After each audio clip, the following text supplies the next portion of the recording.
Today, Major General Smedley Butler had these words to say at the National VFW. War is a racket. It always has been. It is possibly the oldest, easily the most profitable, surely the most vicious. It is international in scope. It is the only one in which the profits are reckoned in dollars and the losses in lives.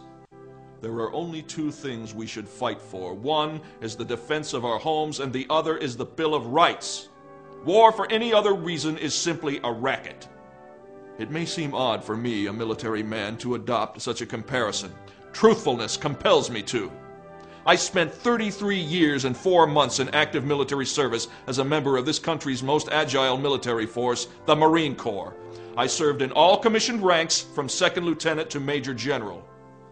And during that period, I spent most of my time being a high-class muscle man for big business, for Wall Street, and for the bankers. I suspected I was just part of a racket at the time. Now I am sure of it. I helped make Mexico safe for American oil interests in 1914. I helped make Haiti and Cuba a decent place for the National City Bank boys. I helped in the raping of half a dozen Central American republics for the benefits of Wall Street. I helped purify Nicaragua for the International Banking House of Brown Brothers in 1910. I brought light to the Dominican Republic for American sugar interests in 1916. In China, I helped to see to it that Standard Oil went its way unmolested.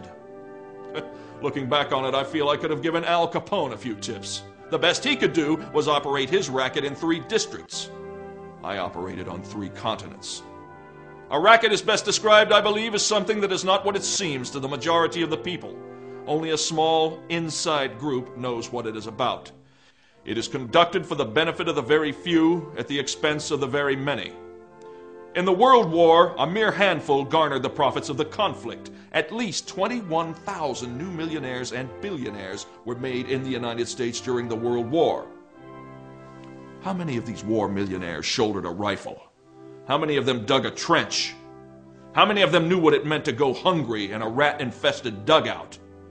How many of them spent sleepless, frightened nights ducking shells and shrapnel and machine gun bullets? Out of war, nations acquire additional territory if they are victorious. They just take it. This newly acquired territory promptly is exploited by the few, the selfsame few who wrung dollars out of blood in the war. The general public shoulders the bill. It would have been far cheaper and safer for the average American who pays the bills to stay out of foreign entanglements. For a very few, this racket, like bootlegging and other underworld rackets, brings fancy profits. But the cost of operations is always transferred to the people who do not profit. Take the World War. It cost the United States taxpayer some $52 billion, and we haven't paid that debt yet.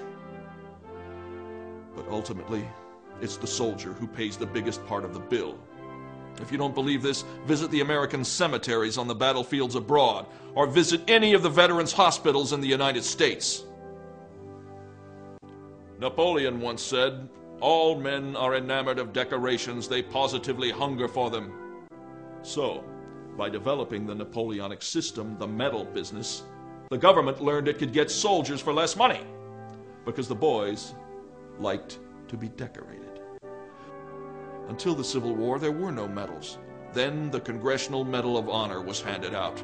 It made enlistments easier.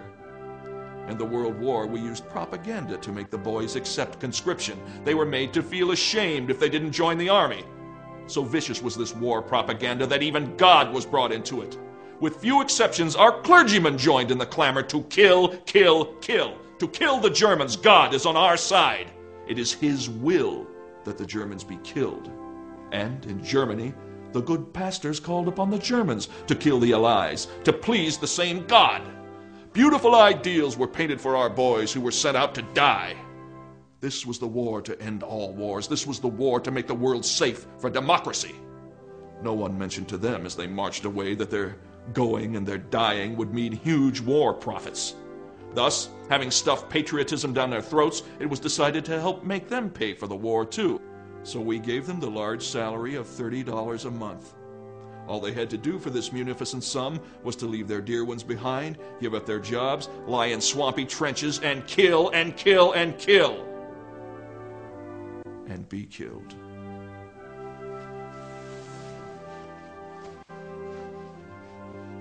Well, war is a racket, all right.